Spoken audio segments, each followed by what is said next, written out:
What is up, my Funkadoodles? Welcome back to another video, and as you can tell, I'm with a handheld microphone, the SM58. I feel like a presenter, you know?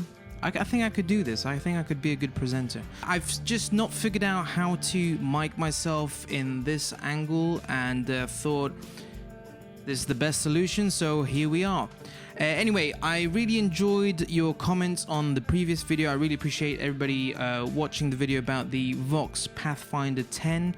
I didn't think that there would be that many people interested, but I'm glad people enjoy it and they're still watching it. And I got one comment asking me if I could run some pedals through it and see what that sounds like. So I thought I'll go ahead and do that. To be honest, I don't use my pedal board as much as I should be, just because of the whole living in a flat and not really amping, miking up amps. This pedal board is a bit dusty. I've tried to get rid of the dust, but they're pedals that haven't been used in a while, and I feel quite bad. But I'm excited to use them with this and see what they sound like. My setup is pretty simple, as you will see in a little bit. I'll cut to a close-up of the pedal board. But yeah, basically what we'll be doing is just running some overdrives through it.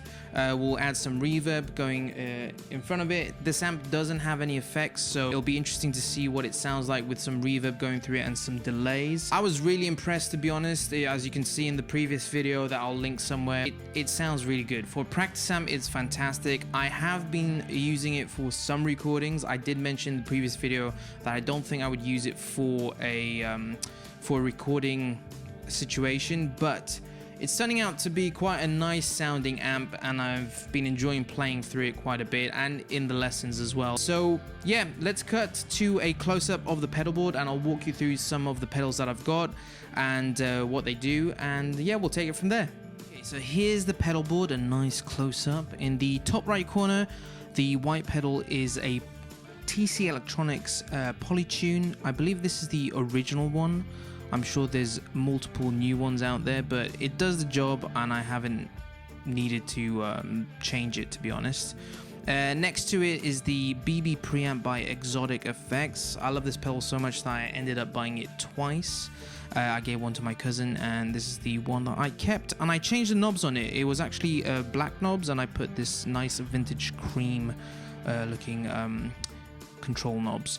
Next to it is a Blues Pro. So these two pedals, the BB Preamp and the Blues Pro, they're both overdrive pedals, but I feel that the Blues Pro has a little bit more bite, a little bit more pixelation to the distortion that you get, or the overdrive that you get. The BB Preamp is a bit more smooth, a little bit nicer. A lot of fusion guitarists use it, and you'll hear the difference when I start playing. The white pedal is another Xotic Effects pedal.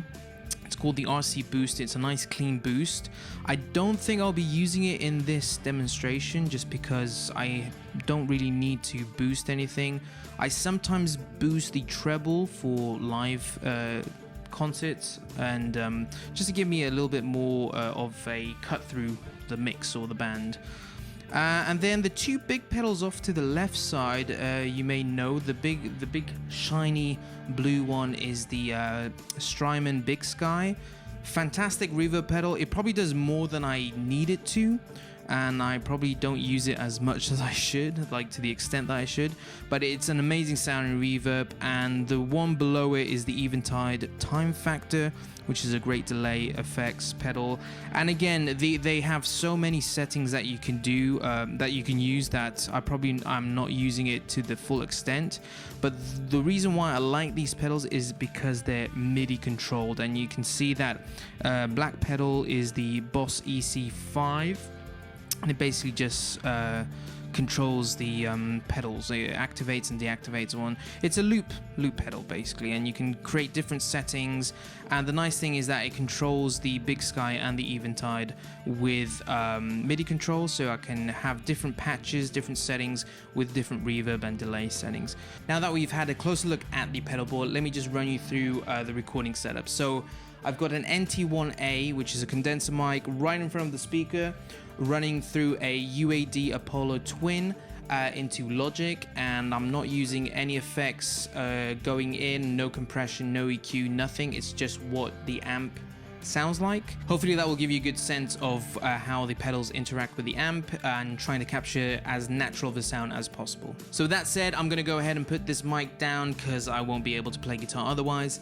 And I think the setup will be the way I did it in the previous video, where I'll just play through some tones. I'll put the details up on screen so you can see pretty much what settings I'm using on the pedals and on the amp.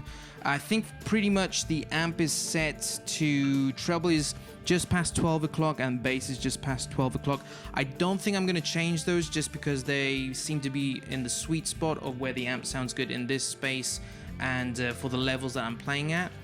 Hope you enjoy it, and yeah, catch you on the flippity-flop.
there you have it. That's what the Vox Pathfinder 10 sounds like with some pedals going through it.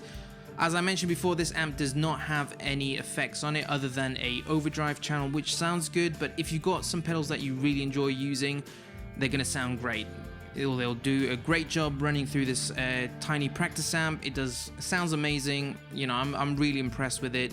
I'm really looking forward to giving it a try with some recordings, see what it sounds like in the mix, and see if it's something that you can use for a record. Because in the first video I said like I probably wouldn't use it, but after using it for a while, I'm thinking, yeah, this could actually be a decent solution, even if it's just vocals and electric guitar, or you know, it might work in a full setting. So we'll see.